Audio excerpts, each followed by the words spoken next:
लोकसभा के श्री प्रत्याशी हेम बाबू धनखड़ जी से कि वो तीनों मिलकर आदरणीय बहन जी के सम्मान में सोने का मुकुट पेश करें।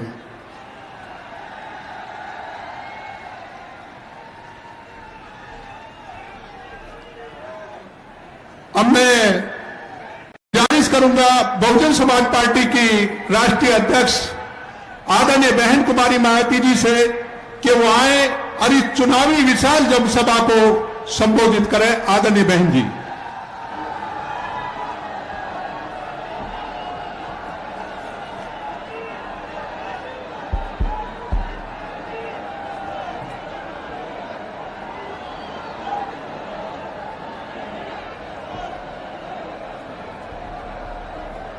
बस बस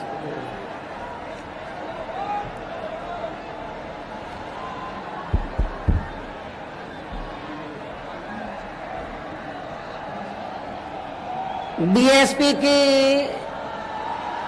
इस चुनावी जनसभा में इकट्ठा हुए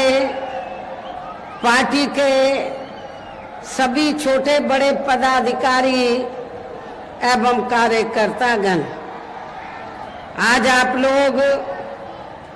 देश में व यहाँ आपके उत्तर प्रदेश स्टेट में भी लोकसभा के लिए हो रहे आम चुनाव में अपनी पार्टी के उम्मीदवारों के समर्थन में मुझे सुनने के लिए यहाँ इकट्ठा हुए हैं, तो उसके लिए मैं आप सभी लोगों का हार्दिक दिल से आभार प्रकट करती हूँ। वैसे आप लोगों को ये मालूम है कि हमारी पार्टी कांग्रेस, बीजेपी व अन्य किसी भी विरोधी पार्टी तथा गठबंधन आदि के साथ मिलकर नहीं, बल्कि अकेले ही अपनी पार्टी के बलबूते पर पूरी तैयारी व दमदारी के साथ ये चुनाव लड़ रही है। इसके साथ ही हमने टिकट बंटवारे के मामले में भी यहाँ सर्व समाज के लोगों को उचित भागीदारी दी है, जिनको कामयाब बनाने के लिए अपनी पार्टी के लोग पूरे जी जान से लगे हैं। इस संबंध में यहाँ मैं ये भी कहना चाहूंगी कि हमारी पार्टी ने इस चुनाव में भी सर्व समाज के लोगों को टिकट बंटवारे के मामले में या देने के मामले में हमने उचित भागीदारी दी है। खासकर जो दलित वर्ग के लोग हैं या जो रिजर्व सीटें हैं, तो हमने रिजर्व सीटों पर भी अकेले एक ही कम्युनिटी के लोगों को नहीं, एक ही बिरादरी के लोगों को नहीं, बल्कि शेड्यूल कास्ट में जो विभिन्न जातियां आती हैं, तो उनको हमने चुनाव लड़ने का मौका रिजर्व सीटों पर दिया है। आगरा के लोगों को ये मालूम है कि जब इस चुनाव से पहले आपके उत्तर प्रदेश में लोकल बॉडीज के चुनाव हुए थे और यहाँ मेयर का चुनाव हुआ, तो हमारी पार्टी ने अनुसूचित जाति में से एक वाल्मीकि समाज की महिला को मेयर के लिए चुनाव के मैदान में उतारा था। और आपकी ये आगरा रिजर्व सीट है, तो आगरा रिजर्व सीट से तो फिर हमने यहाँ पर तो जाटव समाज की महिला को चुनाव के मैदान में उतारा है। इसके नजदीक ही, ज्यादा दूर नहीं है, हाथरस लोकसभा की सीट है, तो वहां हमने धनगर समाज को जो अनुसूचित जाति में आते उनको भी चुनाव के मैदान में उतारा है। आपके आगरा से लगी हुई फतेहपुर सीकरी की सीट है,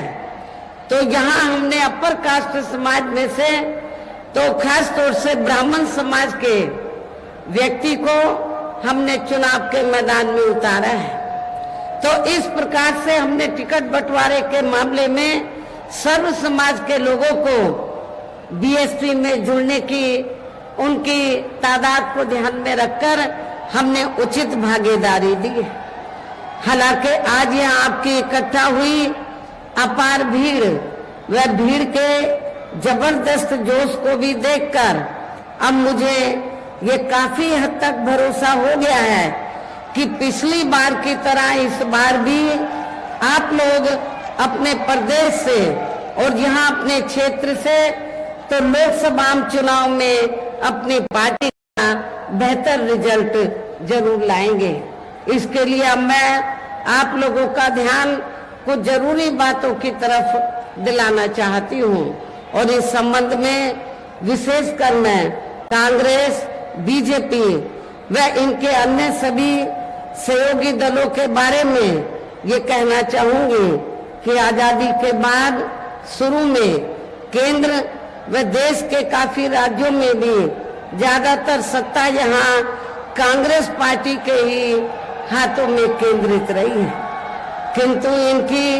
अधिकांश मामलों में रही गलत नीतियों एवं गलत कार्य प्रणाली आदि की वजह से ही फिर इस पार्टी को यानी कि कांग्रेस पार्टी को केंद्र में काफी राज्यों की भी सत्ता से बाहर होना पड़ा है तथा यही स्थिति इनकी सहयोगी पार्टियों की भी बनी रही है, जिसके कारण ही फिर पिछले कई वर्षों से भारतीय जनता पार्टी व इनके सहयोगी दल केंद्र एवं काफी राज्यों की भी सत्ता में काबिज हो गए हैं, लेकिन इनकी भी ज्यादातर रही जातिवादी, पूंजीवादी, संकीर्ण, सांप्रदायिक व द्वेषपूर्ण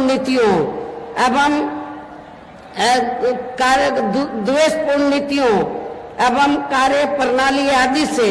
तथा इनकी कथनी व करनी से काफी अंतर होने की वजह से अब ऐसा लगता है इस बार ये पार्टी भी यानी कि भारतीय जनता पार्टी भी केंद्र की सत्ता में आसानी से वापस आने वाली नहीं है, बशर्ते यदि ये चुनाव इस बार फ्री एंड फेयर होता है तथा आम चर्चा के मुताबिक वोटिंग मशीनों में भी कोई गड़बड़ी आदि नहीं की जाती है और वैसे भी इस बार चुनाव में इनकी कोई भी पुरानी एवं नई चल रही नाटकबाजी, जुमलेबाजी व गारंटी आदि काम में आने वाली नहीं है, क्योंकि अब देश की जनता काफी हद तक है कि इनकी पार्टी ने अब तक देश के विशेषकर गरीबों, कमजोर तबकों, मध्यम वर्गीय एवं अन्य मेहनतकश लोगों को जो इन्हें दिखाने के असंख्य प्रलोभन भरे वायदे किए हैं तथा अनेकों हवाई व कागजी गारंटी आदि भी दी है, तो उनका जमीनी हकीकत में अभी तक इन्होंने लगभग 1/4 हिस्सा कार्य भी नहीं किया है, बल्कि इसके स्थान पर इनका ज्यादातर समय व ताकत भी या इनके अपने चहेते रहे बड़े बड़े पूंजीपतियों एवं धन्ना सेठों को ही ज्यादा से ज्यादा मालामाल व धनवान बनाने में तथा इन्हें हर स्तर पर छूट देने व बनाने में ही लगी रही है, जिनके अधिकांश आर्थिक सहयोग से ही ये पार्टी व अन्य पार्टियां भी अपना संगठन चलाती हैं तथा चुनाव आदि भी लड़ाती हैं, जिसका काफी कुछ खुलासा बॉन्ड की आई रिपोर्ट से भी हो जाता है। इसके साथ ही अब ऐसा लगता है कि कांग्रेस पार्टी की तरह ही बीजेपी ने भी केंद्र की तमाम सरकारी जांच एजेंसियों का ज्यादातर राजनीतिकरण ही कर दिया है। इसके अलावा देश के किसान वर्ग भी वर्तमान बीजेपी की सरकार में शुरू से ही अपनी विभिन्न समस्याओं को लेकर काफी ज्यादा दुखी व परेशान रहे हैं और अभी भी हैं, जबकि यूपी में 4 बार हमारी पार्टी की रही सरकार ने इनके हितों का भी हर स्तर पर विशेष ध्यान रखा है। हमारी पार्टी की रही सरकार ने तो किसानों को खेती करने के लिए समय पर इनको सस्ते साधन उपलब्ध कराए और इसके साथ ही तो इनकी फसल का भी हमारी सरकार ने उचित दाम दिया है, जो अब आपको ना तो यूपी की सरकार में ना केंद्र की सरकार में नेशनल लेवल पर किसानों को ये सब राहत मिलती हुई नजर नहीं आ रही है। इतना ही नहीं बल्कि केंद्र में पूर्व की रही कांग्रेसी सरकार की तरह ही वर्तमान भाजपा सरकार में भी इनकी जातिवादी, हीन, सांप्रदायिक एवं पूंजीवादी सोच व नीतियों के चलते ही पूरे देश में सर्व समाज में से खासकर गरीबों, दलितों, आदिवासियों, पिछड़े वर्गों, मुस्लिम एवं अन्य धार्मिक अल्पसंख्यक समाज के लोगों का भी पूर्ण रूप से विकास व उत्थान आदि नहीं हो सका है। और इस संदर्भ में वैसे आप लोगों को ये मालूम है कि पूरे देश में यहाँ दलितों, आदिवासियों एवं अन्य पिछड़े वर्गों का सरकारी नौकरियों से अधूरा पड़ा आरक्षण का कोटा भी अभी तक पूरा नहीं भरा गया है। विशेषकर एससी व एसटी वर्गों के सरकारी कर्मचारियों का पद भी अब काफी हद तक प्रभावहीन बना दिया गया है। और यहाँ मैं आप लोगों को ये भी बताना चाहती हूँ, जब यहाँ समाजवादी पार्टी की सरकार थी तो समाजवादी पार्टी की सरकार ने एससी व एसटी वर्गों के सरकारी कर्मचारियों का पदोन्नति में जो आरक्षण है इसको पूरे तौर से इसको खत्म कर दिया था। ये आप लोगों को इस बात की भी जानकारी होनी चाहिए। और इतना ही नहीं, जब इस मामले को हमारी पार्टी ने संसद में उठाया, एससी एसटी का जो पदोन्नति में आरक्षण है इसको प्रभावशाली बनाने के लिए संशोधन बिल लाने के लिए सरकार पर दबाव बनाया, तो उस समय सेंटर में कांग्रेस पार्टी पावर में थी। तो उस दौरान कांग्रेस और बीजेपी दोनों की मिली भगत से समाजवादी पार्टी को आगे करके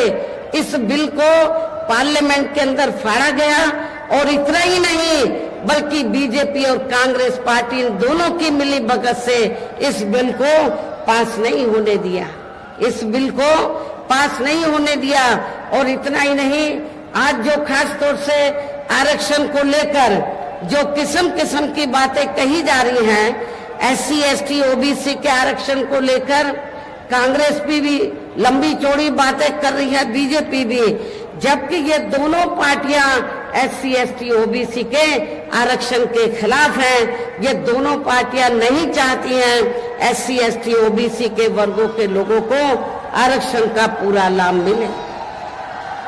साथ ही केंद्र व राज्यों में भी विरोधी पार्टियों की रही सरकारों में इन सभी वर्गों को प्राइवेट सेक्टर में आरक्षण दिए जाने की व्यवस्था किए बिना ही इनकी सरकारों के ज्यादातर सरकारी कार्य अब प्राइवेट सेक्टर के जरिए ही इनके बड़े बड़े पूंजीपतियों व धन्ना सेठों आदि को ही दिए जाने के कारण अब इनको पूरे देश में आरक्षण का बहुत कम ही लाभ मिल पा रहा है। इसी प्रकार इनका अन्य और मामलों में भी शोषण व उत्पीड़न आदि होना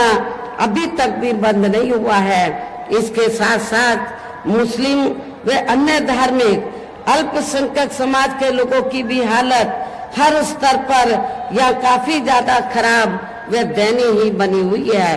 इतना ही नहीं बल्कि पिछले कुछ वर्षों से केंद्र व अधिकांश राज्यों में भी बीजेपी व आरएसएस की सरकारों के चलते हुए अब इनका विकास व उत्थान आदि होना भी काफी हद तक बंद सा हो गया है। आए दिन इन पर खासकर आए दिन मुस्लिम व अन्य धार्मिक अल्पसंख्यक समाज के लोगों पर खासकर हिंदुत्व की आड़ में हो रही जुल्म जाति भी यहाँ काफी ज्यादा चरम सीमा पर पहुंच चुकी है। इसके साथ साथ अपर कास्ट समाज में से विशेषकर गरीब लोगों की भी हालत हमें कोई खास अच्छी नजर नहीं आती है। कहने का तात्पर्य ये है कि चाहे वीकर सेक्शन के लोग हैं या माइनॉरिटी हैं, अपर कास्ट समाज के लोग हैं, ये सभी लोग हमें काफी दुखी व परेशान नजर आते हैं। हर मामले में व हर स्तर पर हमें काफी दुखी व परेशान नजर आते हैं। इनके गलत कृषि नीतियों के कारण किसान वर्ग भी आए दिन आंदोलित ही रहता है। साथ ही इनके गलत आर्थिक नीतियों की वजह से देश की अर्थव्यवस्था पर भी इसका काफी बुरा प्रभाव पड़ा है, जिससे यहाँ विशेषकर छोटे एवं मध्यम वर्गीय व्यापारी वर्ग भी काफी ज्यादा दुखी व परेशान हैं। और अब केंद्र में पूर्व की रही सरकारों की तरह ही वर्तमान भाजपा सरकार में भी यहाँ पूरे देश में गरीबी, बेरोजगारी एवं महंगाई आदि भी लगातार काफी ज्यादा बढ़ रही है। देश में हर स्तर पर फैला भ्रष्टाचार भी अभी तक खत्म नहीं हुआ है। साथ ही अपने देश की सीमाएं भी अभी तक पूरे तौर से सुरक्षित नहीं है। ये भी बड़ी चिंता की बात है। ऐसे में अब आप लोगों को देश में हो रहे लोकसभा आम चुनाव में बीजेपी, आप लोगों को आम चुनाव में कांग्रेस, बीजेपी व इनके सहयोगी पार्टियों को भी केंद्र की सत्ता में आने से जरूर रोकना है। जिनकी गलत नीतियों व गलत कार्य प्रणाली आदि को आप लोग काफी हद तक आजमा भी चुके हैं। ऐसी स्थिति में अब ये विरोधी पार्टियां इस चुनाव में भी किस्म किस्म के साम, दाम, दंड भेद आदि अनेकों हथकंडे इस्तेमाल करके केंद्र की सत्ता में आने की भी पूरी कोशिश में लगे हैं, जिनसे अपनी पार्टी के लोगों को हर स्तर पर काफी ज्यादा सावधान रहना है। और इस मामले में विरोधी पार्टियां अपने अपने पक्ष में हवा बनाने के लिए खासकर मीडिया, ओपिनियन पोल व सर्वे आदि का जो बड़े पैमाने पर इस्तेमाल कर रही हैं, तो उससे भी अपनी पार्टी के लोगों को बिल्कुल भी गुमराह नहीं होना है। इसके साथ ही विरोधी पार्टियों के विभिन्न रूपों में जारी किए गए इनके हवाई व प्रलोभन भरे चुनावी घोषणा पत्रों एवं वायदों आदि के बहकावे में भी अपनी पार्टी के लोगों को कतई नहीं आना है, जिन्हें ये पार्टियां चुनाव खत्म होने के बाद ज्यादातर अमल में नहीं लाती हैं। और अब जिन पर से देश की जनता का अधिकांश विश्वास ही उठ गया है, यही खास वजह है कि हमारी पार्टी किसी भी चुनाव में अपनी पार्टी का कोई भी चुनावी घोषणा पत्र आदि जारी नहीं करती है। वैसे भी हमारी पार्टी किसी भी मामले में कहने में बहुत कम बल्कि कार्य करके दिखाने में ही ज्यादा विश्वास रखती है। और इस बात का सबसे बड़ा सबूत ये है कि उत्तर प्रदेश में 4 बार हमारी पार्टी के नेतृत्व में रही सरकार ने चुनाव में अपनी पार्टी के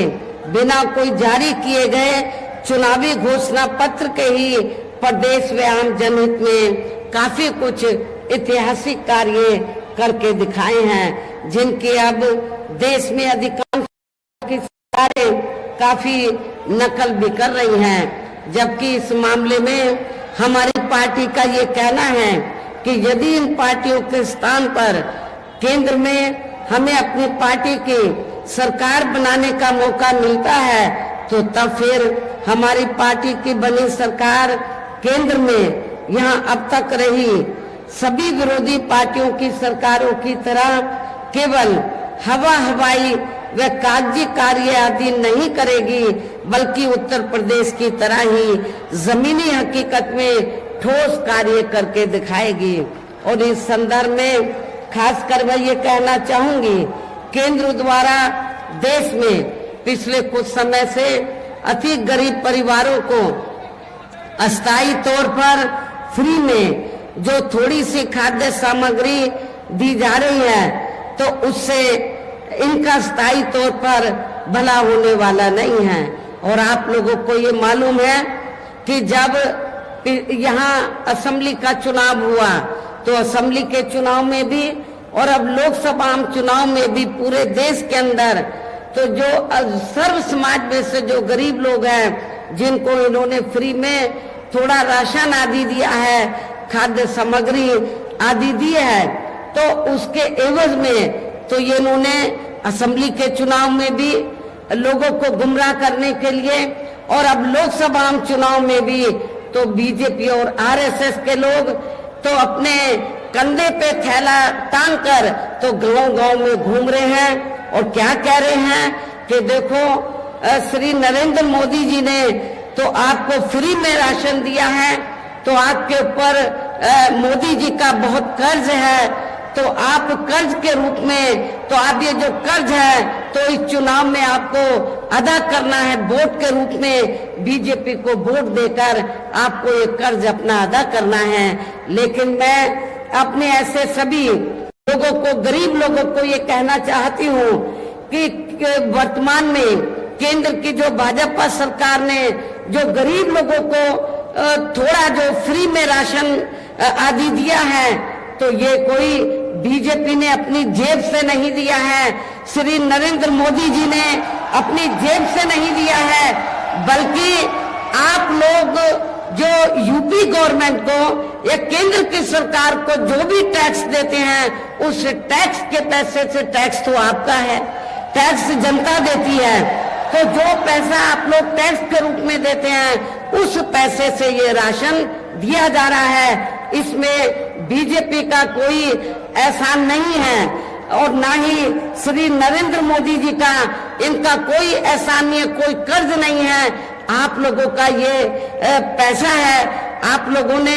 टैक्स के रूप में इसको दिया, तो इसलिए आप लोगों को ये नहीं सोचना है कि हमने उनका नमक खाया है, ये नमक तो आप ही लोगों का है। आप लोगों ने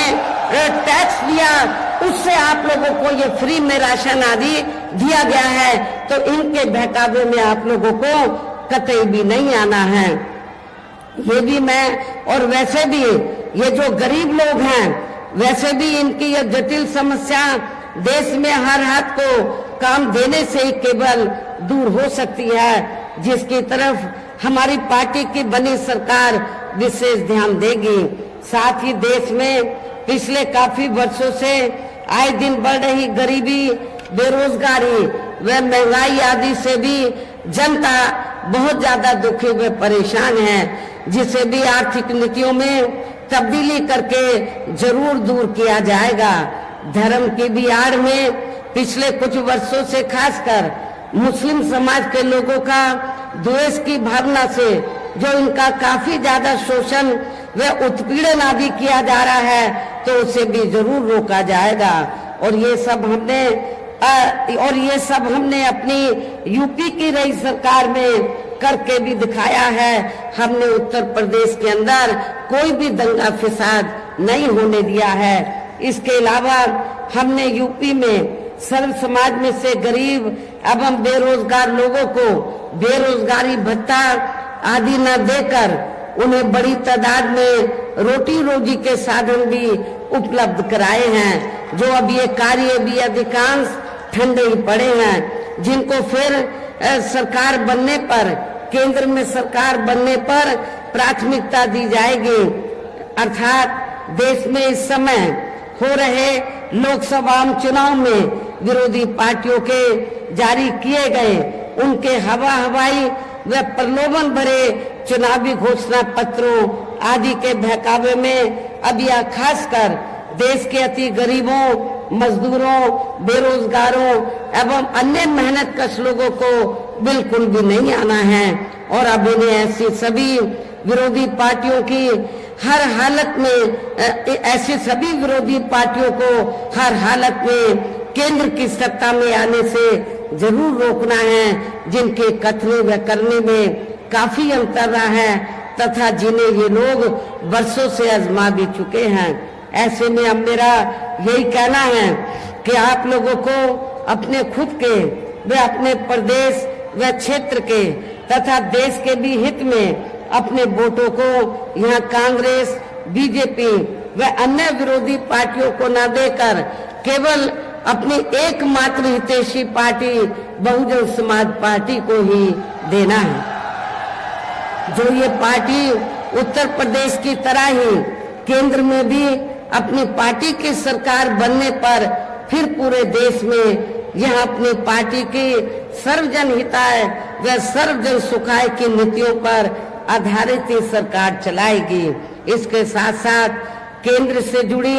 आपके क्षेत्र की जो भी यहाँ स्थानीय समस्याएं होंगी तो उन्हें भी फिर दूर करने का हर संभव पूरा प्रयास किया जाएगा। साथ ही यहाँ गरीबों, मजदूरों, बेरोजगारों, कर्मचारियों, किसानों, छोटे व्यापारियों एवं अन्य मेहनतकश लोगों के हितों का भी विशेष ध्यान रखा जाएगा। सर्व समाज में से खासकर दलितों, आदिवासियों, गरीबों, दलितों, आदिवासियों, पिछड़े वर्गों, मुस्लिम व अन्य धार्मिक अल्पसंख्यक समाज के लोगों के विकास एवं उत्थान के साथ साथ हर स्तर पर इनकी सुरक्षा आदि के लिए भी सख्त कदम उठाए जाएंगे। और तभी फिर यहाँ वास्तव में अपने देश के महान संतों, गुरुओं व महापुरुषों में भी विशेषकर महात्मा ज्योतिबा फूले, छत्रपति शाहू जी महाराज, श्री नारायण गुरु, बाबा साहब डॉक्टर भीमराव अंबेडकर एवं मान्यवर श्री काशीराम जी आदि का अधूरा सपना जरूर साकार हो सकता है, जिनको यूपी में हमारी पार्टी की रही सरकार द्वारा हर स्तर पर पूरा आदर सम्मान दिया गया है। इन्हीं खास बातों के साथ ही अब मेरा देश व आपके स्टेट के भी हित में, आपके क्षेत्र के भी हित में यही कहना है कि हमारी पार्टी ने यहाँ जिनको भी चुनाव के मैदान में उतारा है, जो आपके सामने या मंच पर भी मौजूद हैं, तो उन्हें आपको जरूर कामयाब बनाना है, जिसके लिए यह पार्टी के सभी स्तर के छोटे बड़े पदाधिकारी एवं कार्यकर्तागण आदि पूरे जी जान से लगे हैं। और अब अंत में मेरा यही कहना है कि आप लोगों को वोट पड़ने वाले दिन यहाँ बीएसपी के अपने सभी लोकसभा उम्मीदवारों को, अर्थात आगरा जो सुरक्षित लोकसभा की सीट है, यहाँ से हमने श्रीमती पूजा अमरोही को चुनाव के मैदान में उतारा है। इसी जिले में, आगरा जिले में ही दूसरी सीट है फतेहपुर सीकरी लोकसभा की सीट। यहाँ से हमने श्री राम निवास शर्मा को, जो बहुत ही सामाजिक हैं और जी जान से अपनी सीट को जीतने में लगे हैं, इनको चुनाव के मैदान में उतारा है। हाथरस सुरक्षित लोकसभा की सीट से हमने श्री हेम बाबू को चुनाव के मैदान में उतारा है। हमारी महिला भी जो आगरे से चुनाव लड़ रही है, आपके जाटव समाज से ताल्लुक रखती है, ये भी जी जान से लगी हुई है, तो इनको भी जिताकर आप लोग इनका हौसला जरूर बढ़ाएं। और अपने जो ब्राह्मण समाज से, धनगर समाज से हैं, जो भी हमारे उम्मीदवार यहाँ चुनाव के मैदान में हैं, इनको आप लोग जरूर कामयाब बनाएं। और इनको कामयाब बनाने के लिए आप लोगों को ये मालूम है कि हमारी पार्टी का चुनाव चिन्ह क्या है, हाथी। आप लोगों को बहुजन समाज पार्टी का जो चुनाव चिन्ह हाथी है, हाथी चुनाव चिन्ह के सामने वाले बटन को दबाकर आप लोगों को अपनी पार्टी के इन तीनों प्रत्याशियों को रिकॉर्ड तोड़ वोटों के अंतर से जरूर कामयाब बनाना है, विजयी बनाना है। इनको पार्लियामेंट में जिताकर जरूर भेजना है। इस खास अपील के साथ ही अब मैं अपनी बात यही समाप्त करती हूँ। जय भीम, जय भारत।